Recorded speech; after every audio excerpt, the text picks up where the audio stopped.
the rinsing the fuel cell it out has become automatic, and therefore you only have any servicing in the areas of cleaning up the resin cavity. Matter of fact, the release of the gas inside the resin cavity acts as a scrubbing action, so it never clogs up, no matter how much contaminants, or if you have like 40 parts or 50 parts per million, it won't clog up the system at all. Well, stand another use for the whole system is just purifying water.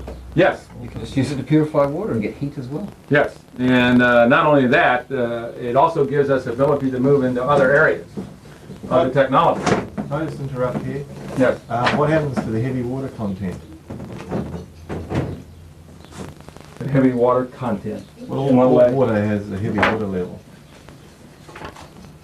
All drinking water, all rainwater has heavy water and other traces. I mean, water contains basically 33 different elements.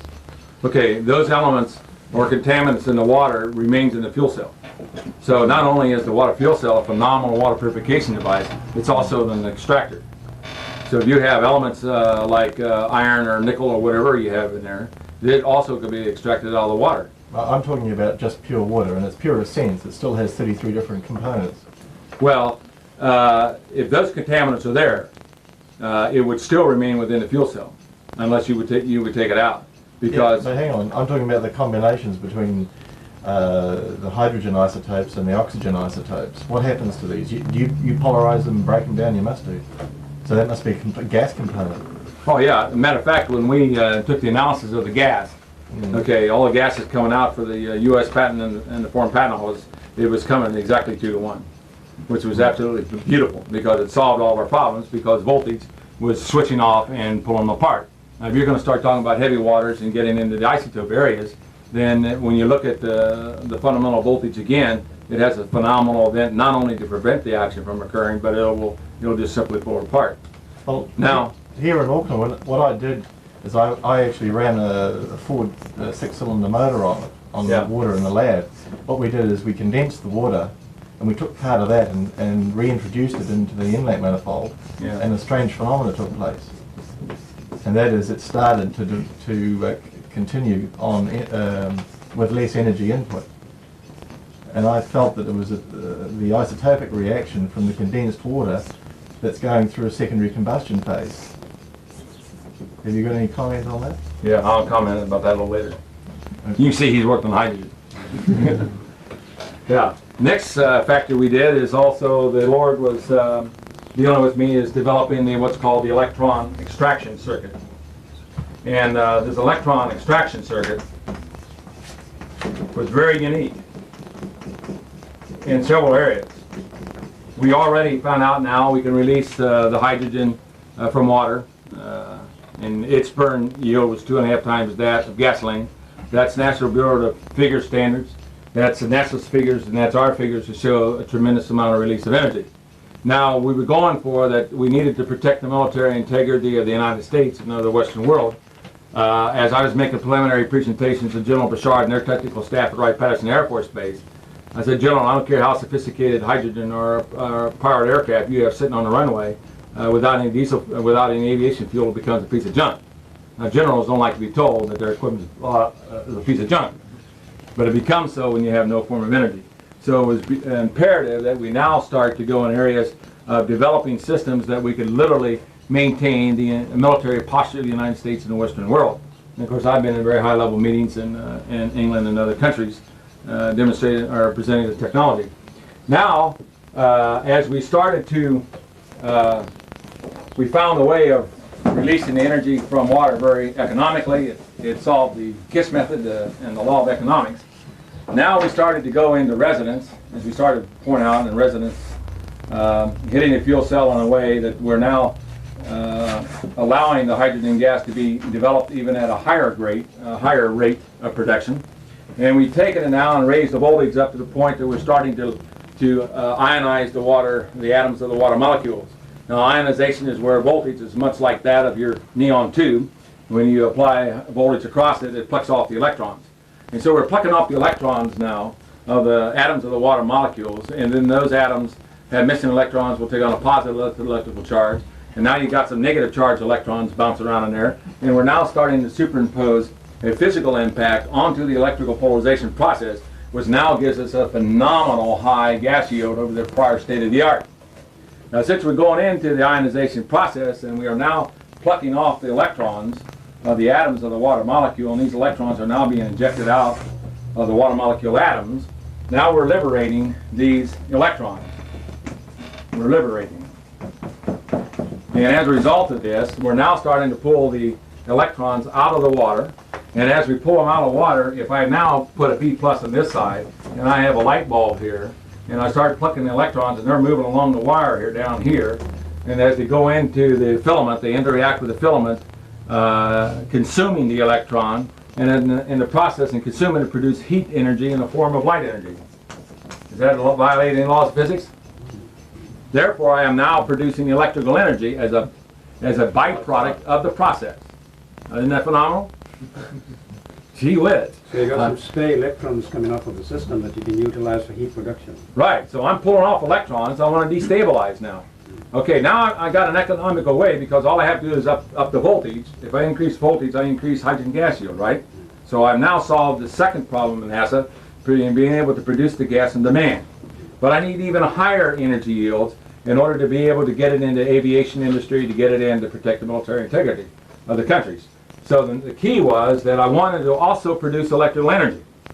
So by pulling off the electrons out of the water, and as I pull the electrons out of the water, I am now producing electrical energy, am I not? Electricity? Yep. Now, under Coulomb's law says in an electronic circuit, if you had 1 volt deflection in an electronic circuit, what will happen? You roughly come up with 6.25 times 10 to the 18th power of electrons, which is equivalent to 1 amp. I'm glad you said so. Right? Yeah.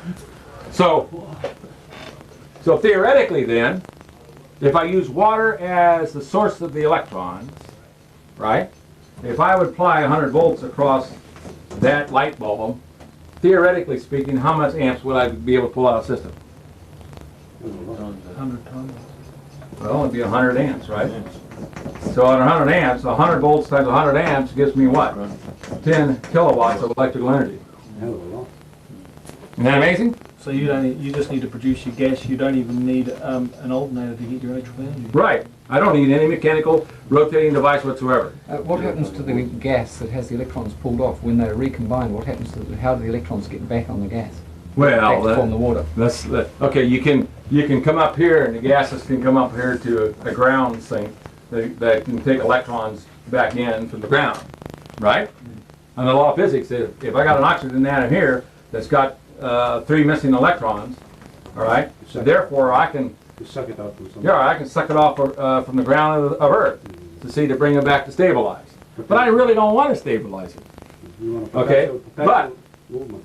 Yes. So now this is not a perpetual motion device. When I was called in the Pentagon and presented to General Abramson and their staff and NASA, General Abramson realized what I had and said, "Man, it's a perpetual motion device."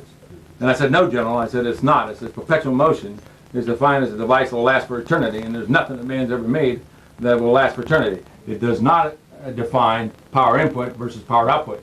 The reason why it's not perpetual motion is I'm using water now as the energy source. Just like you look at gasoline as an energy source, now you're looking at water as an energy source. So as a result of this, you now can look at natural water both as a gas source and also as an electrical source. You see what I mean? Okay, and the hydrogen. Now, if I'm producing electrical energy, could I not take this back through the voltage intensifier circuit, the VIC circuit, take it back here, restrict the amps, allow voltage, take over, and produce more gas?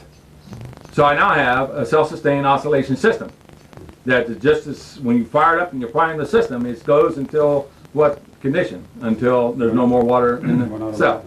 Okay. Now the Earth is covered by three-quarters of the Earth is covered by water, so I'm not going to be worried about running out of fuel source. But you won't anyway, because you recombine the gas back to water and you got the water back again. Yes. You got all of it totally renewable. Yes.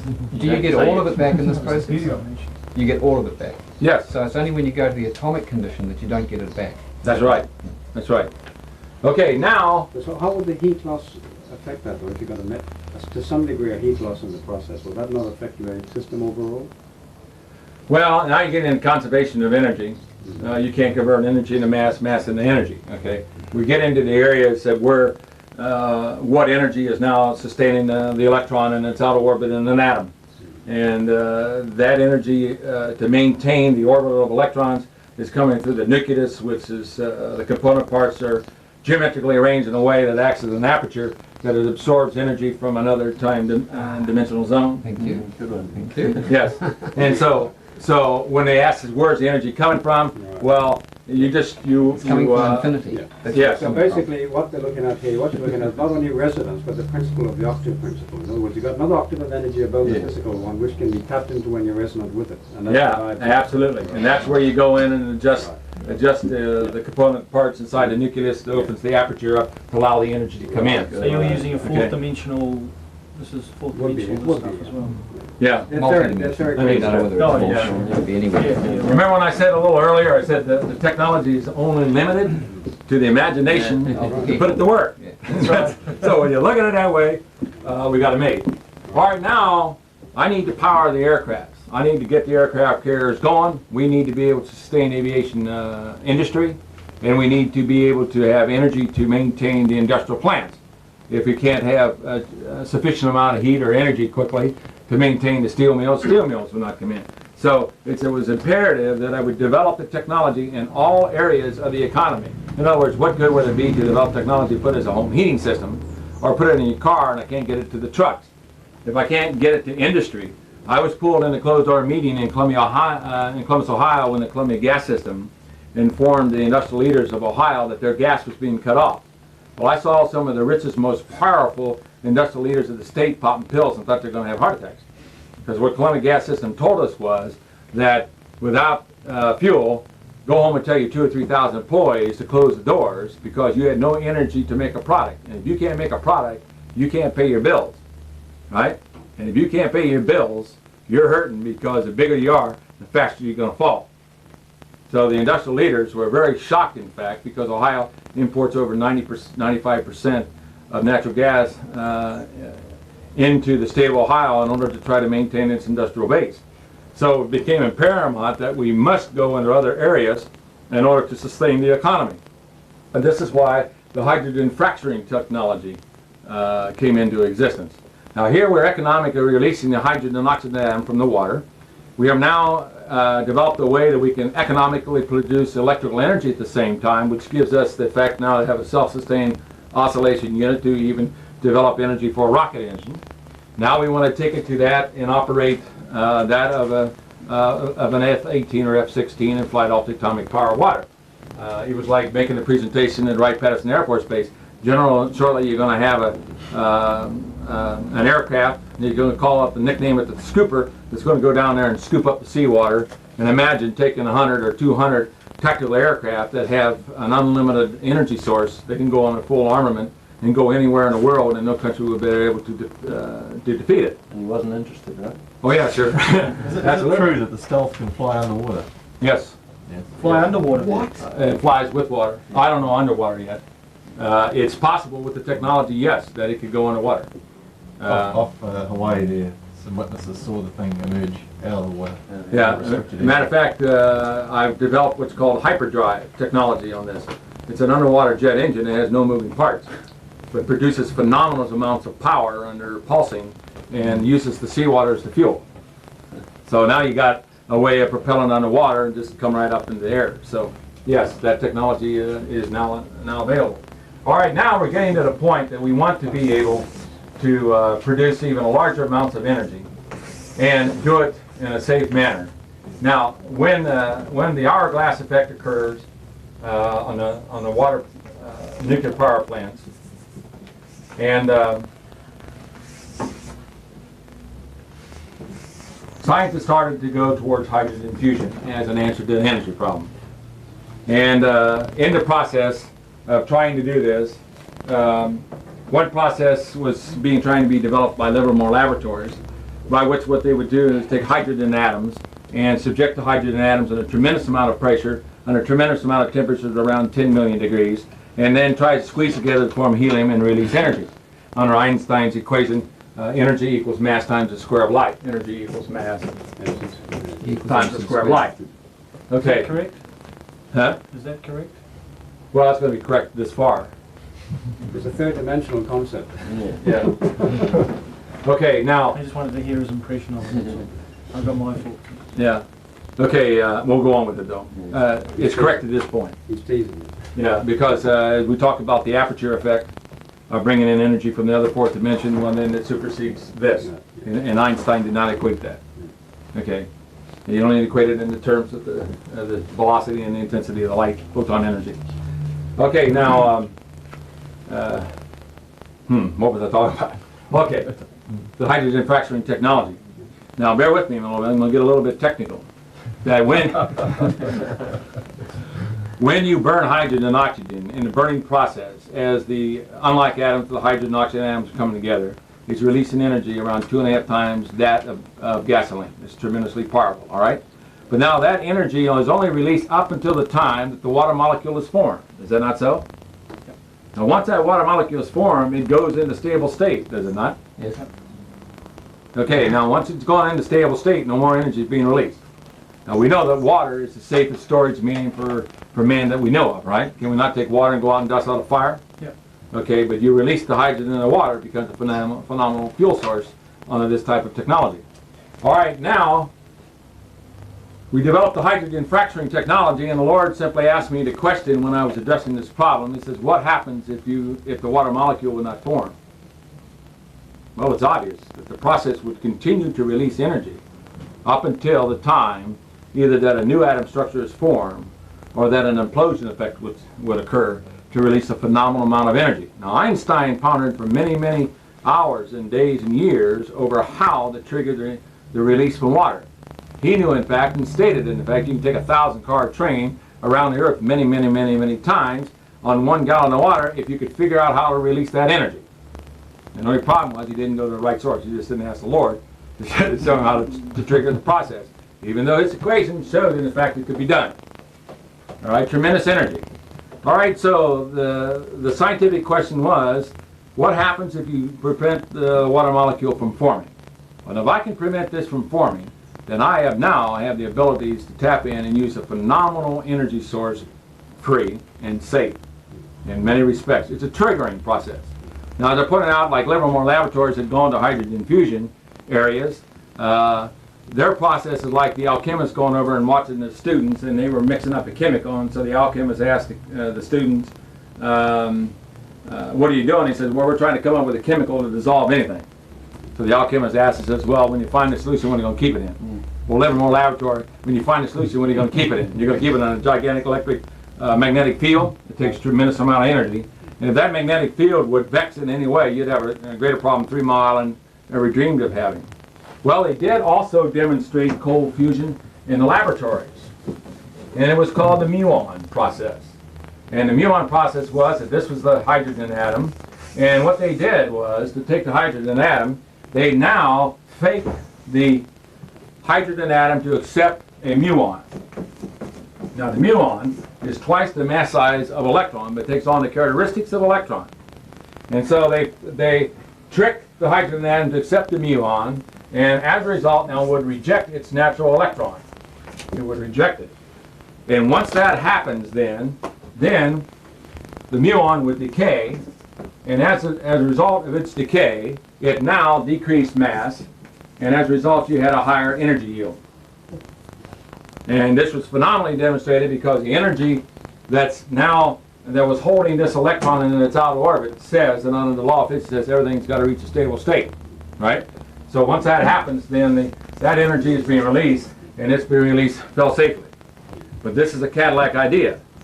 To build a muon generator would cost hundreds of billions and billions of dollars because the muon decomposes in a billionth of a second or less. Is that because it's very synthetic in terms of its creation? Yeah. Right. And so it destabilizes very quick. So they've demonstrated the fact that this process works. Well, while they were working on this, the United States government took us, give you a little bit of a testimony. In the same period of time I was developing the water fuel cell technology from 75 until now, the U.S. gave a group of scientists over $2 billion out in the Midwest to try to come up with the answer system. And recently they had notified Congress that they spent the $200 billion, but they didn't have an energy problem. Congress says, well, don't worry about it. Man down in Grove City, I'll start out with $3 in his pocket, seems they have the viable answer to the energy problem. So the Lord took me the way of faith, and instead of I would have loved to have the $2 billion, but the Lord said, do If it you by got the $2 faith. billion, you may not have done it. Right, that's true. Because you see, I would have, if I had unlimited funding, I would have developed a tech base to such an extent it looked like it come out of Space 25, right? Your mind would be working in a totally different way. Yeah.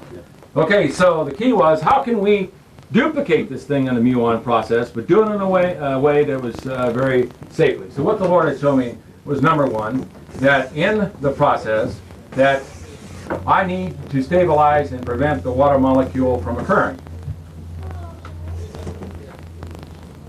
Okay, so I have now to set up this condition to prevent the water molecule from combining together to go into stabilization. What I have done now is, when I had re-exposed the combustible gas atoms to what we call the hydrogen gas gun technology, in other words, the gas is going back through another high voltage field, and as it's going through this voltage field, then electrons are now being plucked off of that atom, and as a result, I'm now taking the combustible gas atoms into critical state. Now the question number one is, how much energy does it really take to trigger a thermonuclear device? Anybody know? Very low. Because all they do is they set up the subcritical mass here, the subcritical mass, and put them here, and goes into critical state. It is a physical, they've taken it from a physical to that and injected with laser energy to trigger the process to come up with the MIRV warheads. So it takes very little energy to do this. If you set up a destabilization state.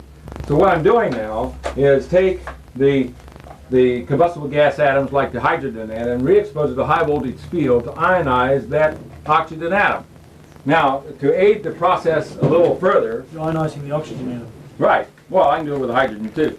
I'm elongating it because I'm changing it. So what I'm doing with the hydrogen oxygen atom, in this case, I'm now subjecting that atom to laser energy. Now, when I subject this to laser energy, it now goes in even to a greater destabilization state.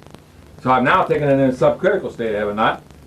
So as I also expose the hydrogen atoms to laser energy, they become weakened. More unstable. More unstable. And an example of this is that when the nucleus of an atom absorbs laser energy, I know all physics something's going to happen, right?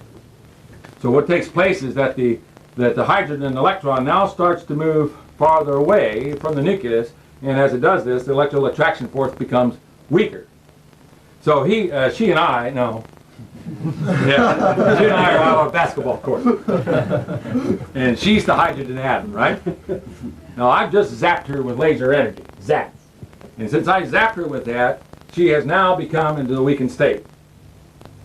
Now I'm the big oxygen atom. I'm much edify you. And I'm 8 times bigger than you are, right? Now in the meantime, I've gotten 4 electrons or more plucked out of the oxygen atom. And an oxygen atom, if you will now take away at least half of its electrons, it acts like a baby and says, if I can't have any more of my electrons, I'm going to blow apart. So I got 4 missing electrons, and the law of physics says I have to stabilize, right? Okay, now, so in the meantime, I'm 8 times bigger than she is, and I've got 4 times greater electrical power reason to grab a hold of her electron. So we're out on a basketball court, and then some who goes over and likes the gas, and she rushes to me to link up to me. And as she's coming to me to try to link up to me to form the water molecule, I'm looking at her electron, right?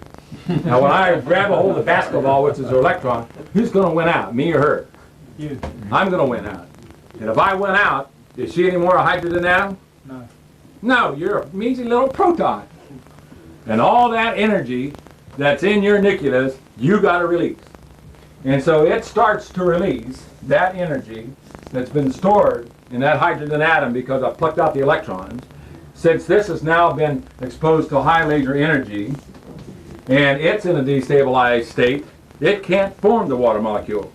And as a result of this, the implosion effect occurs and starts releasing tremendous amount of energy safely, and its energy yield at a minimum is 2.5 times that of gasoline. So that's a nuclear reaction. Well, it's called, It becomes a nuclear reaction at that stage. yeah, well, when, remember an analysis says that either go to another atom state or an implosion effect will occur. Since the hydrogen atom is the least of the atom structure, it can't stabilize into another atom. And therefore the implosion effect occurs and starts releasing all this energy, which now taps into that little apex or opening areas to allow the other energy to come in. And is this coming out of what, heat explosion? Thermal explosive energy. Tremendous amount of energy. This is what you want happening inside your internal combustion engine, for example. Oh, no, no, Right. this is the second stage. This phenomenon I discovered this by accident, where I triggered a volume of gas in a metal container, all right, that had a leak. But the leak was just sufficient to control the amount of air going into it.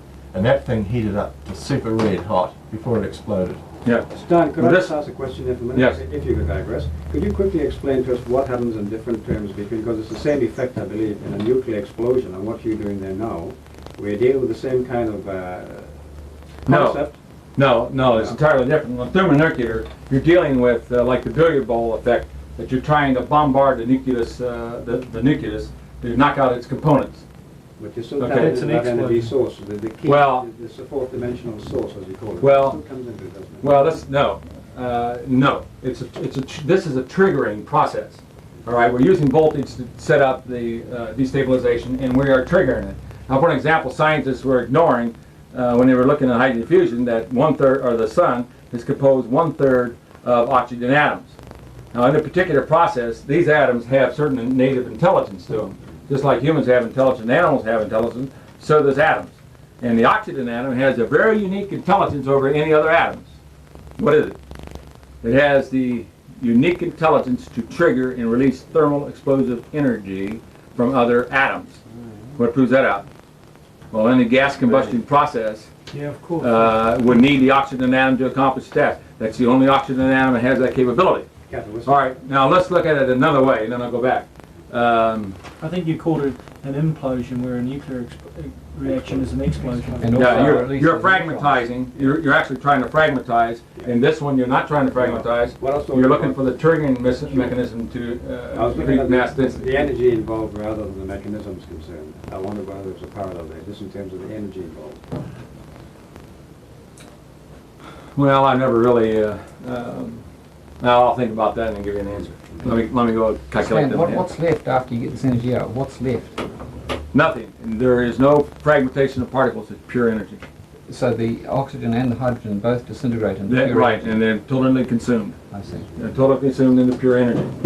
Okay, now another example of this is when you're burning logs. Now you said 2.5 times the gasoline. You don't mean just the I'm burning sorry. of gasoline. I'm sorry. No. 2.5. It's 2.5 or 2.5 billion. I mean million. Million barrels. 2.5 million barrels of oil per gallon of water. Ah, right. That's the amount of energy going. Yeah, not 2.5 times gasoline. The 2.5 million barrels of oil per gallon of water. So when you go home, take a barrel of oil about 10 high, and go down the freeway all over where you come, and then hold up 1 gallon of water. At 2.5 million barrels of oil. Now this is a triggering mechanism, and once it triggers, it can't stabilize, so it has to continue to go on. And the analysis also is like burning logs. You know, in wintertime, have you ever burned logs?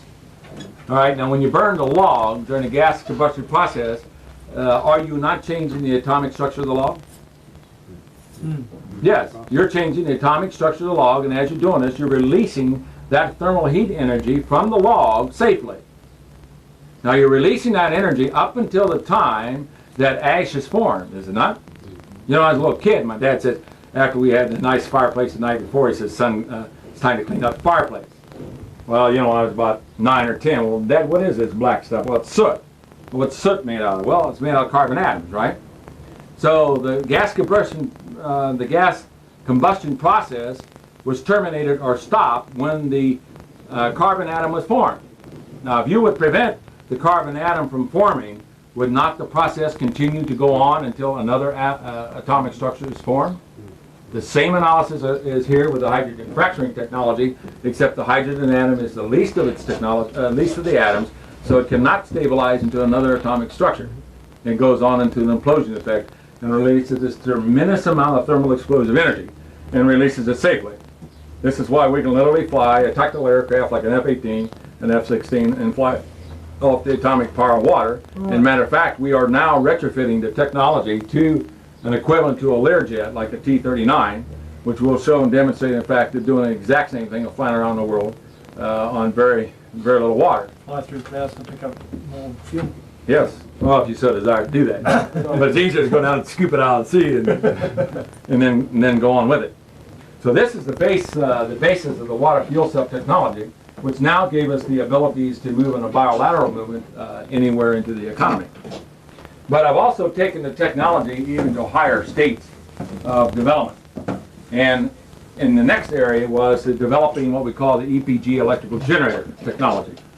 And the prior art in generating electrical energy was that, in fact, on a rotary type generator, they had an inherent design problem, which caused the opposing magnetic field problem. And what the problem being was that is the alternator, when you created the electromagnetic field to satisfy Maxwell and Faraday's law of electrical generation, it needs to pass a magnetic field through a coil of wire, right, in order to generate electrical energy. Well, under the rotary type generator, whenever you would electrically energize the armature, you would now create an electromagnetic field, which would create an electromagnetic circuit like you see right here. But the magnetic field, when you create it, has to jump across this air gap in order to allow the magnetic field now to go through this pickup coil. When I was making the presentation in Switzerland to the World Energy Symposium, they were working on what's called over-unity devices. And most of the over-unity devices had a limitation to it due to the fact that they needed to strengthen the permanent magnetic field. And in order to do this, they have to add mass to it. And when they add mass to it, then you needed more energy to exert to move the increased mass. And so it became inherently a limiting factor in trying to come up with over-unity devices. So the development was, can we also produce electrical energy at a very high magnitude and yet be able to comply with the law of economics and link it to the fuel cell technology? And to do this, we had to overcome the prior state of the art. Now, the prior state of the art required that you had to feed two forms of energy source into the system. The first one is, in this example, you had to feed in 120 watts of electrical power to create the magnetic field. Now, since the magnetic field was now jumping across the air gap through the stator ring and completing this electromagnetic circuit, then you had to add a second energy source to it. You had to add mechanical energy to the process. And if you take an ordinary car alternator and you try, once you apply 12 volts at 10 amps, then at 120 watts of power, that magnetic field is so strong that it would take a 7 horsepower motor in order to be able to turn this armature in order to pass the magnetic field through the pickup coils to generate the electrical energy. So under the prior state of the art says you can never produce more energy out than you put in the system because of this inherent problem, which we call the opposing magnetic field problem. You know, if you take two permanent magnets, you put it together and you pull them apart, it takes a lot of energy, right? So it takes a lot of energy to break this electromagnetic field in order to now to produce electrical energy by allowing this magnetic field to cut through this pickup coil. So the key was, how can we bypass and overcome the prior state of the art limitations and yet produce a phenomenal amount of energy and do it economically? Now, we're using the water as the fuel source, and so we link this technology to the water fuel cell to give us the abilities to produce an unlimited electrical energy source as well as an unlimited gas source. The first thing the Lord had me to do was come up with, to solve the opposing magnetic field problem, is that He now had me to come up with a closed loop system. Now, when I tell electronic engineers, the Lord's gave me a revolutionary electrical generator, here's the following characteristics. It has only one moving part. It has no bearings. It has no contact brushes. I can give you single or three-phase and multi-phase power output, and if that doesn't bother you enough, I can drop in a bucket of water and never short out. So I got a lot of squirming in their chairs, but boy, they stopped there laughing right after I talked to them. Now, anytime you can get a 3-star general out of his chair in 10 minutes, you're doing something, right? So when I was escorted into the Pentagon, they wanted to know this technology immediately. All right, now the Lord took to have me to come up with a non-magnetic tube, as you see here, because I want to eliminate the movement of the electromagnetic field. I'm now going to take a pickup coil and wrap it around the tube to satisfy Maxwell's Faraday's law of electrical generation. And then on this side, I'm going to put a gas accelerator here, or particle accelerator. This way I'll just put gas accelerator. And now fill this tube up with a permanently magnetized gas.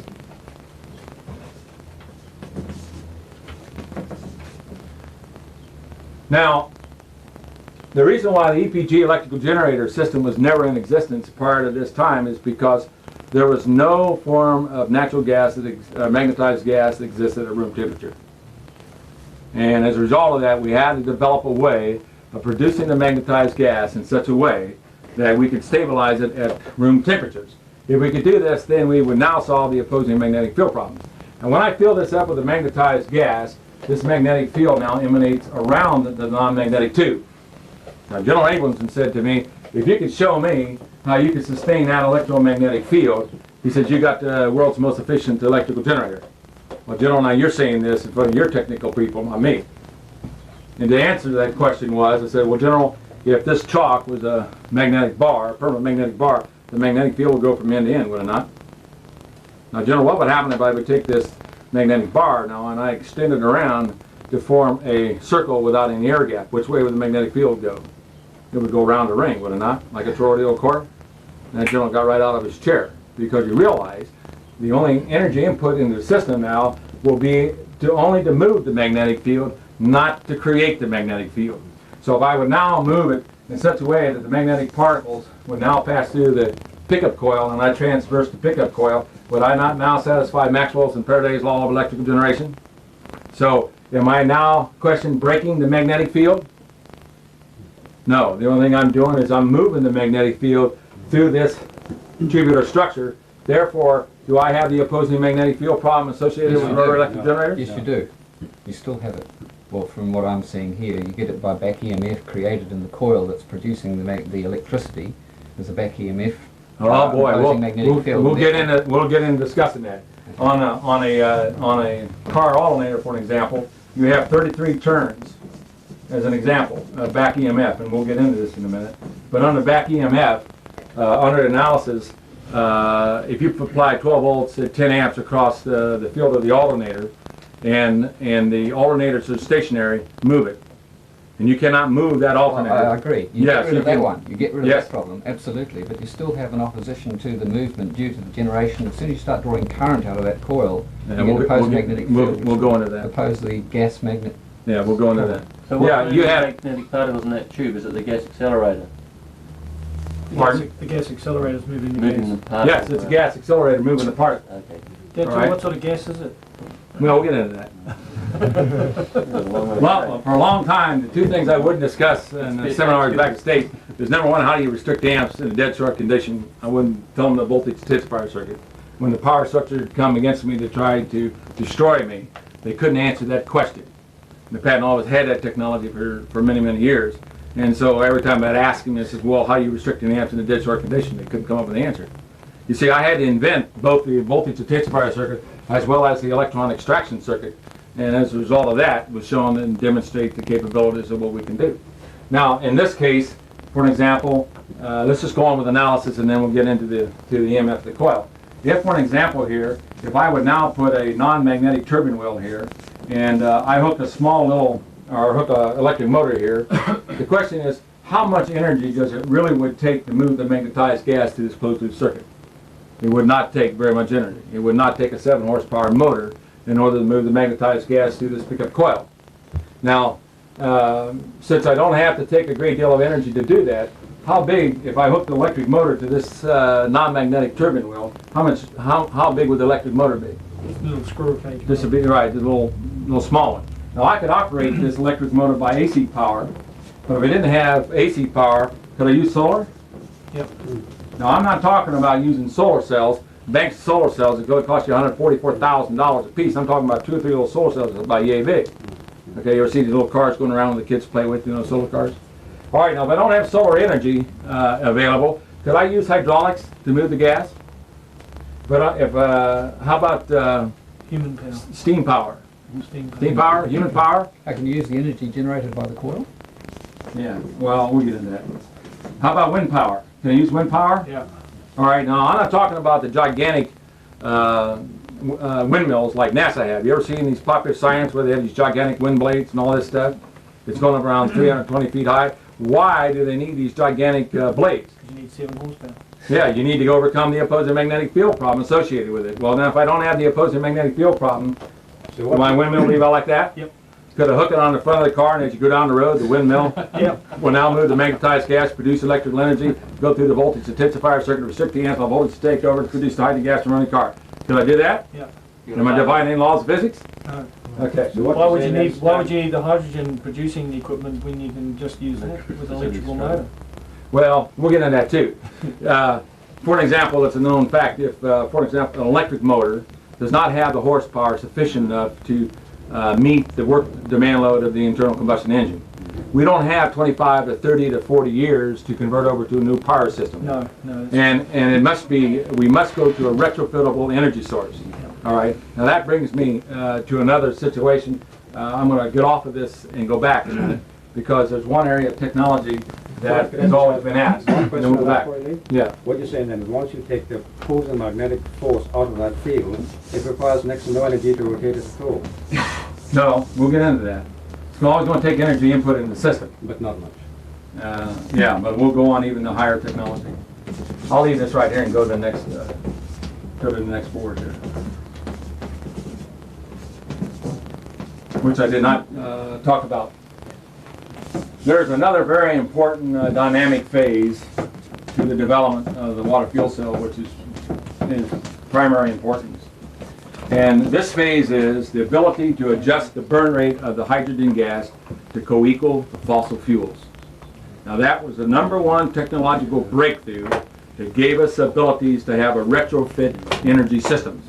Now out in California there was an outfit that was spent $2.5 to $3 million to try to develop a hydrogen-powered motor, and they shut it down because they said we need new exotic materials. They use ceramic materials, they get super hot, you hit it and it vibrate and crack. All right, so they shut the systems down. Now we needed to be able to get the existing cars running, the existing trucks running, and get it in an economy quick. So the key was, how could we be able to adjust the burn rate of the hydrogen gas to co-equal that of all of the fossil fuels? Now if I could do this, then the water fuel cell technology can be very quickly implemented into the economies of the world to stabilize the economy of the world when we're going through this crisis. So in order to do this, several things came into being. One was that, for example, the fuel cell not only has hydrogen atoms in it, but it also has oxygen atoms, does it not? Yeah. And it also has non-combustible gases in it. Inherently, there's a characteristic of water. And all the natural waters in the world have between 17 to 19% per volume of ambient air gases in it. Now, when I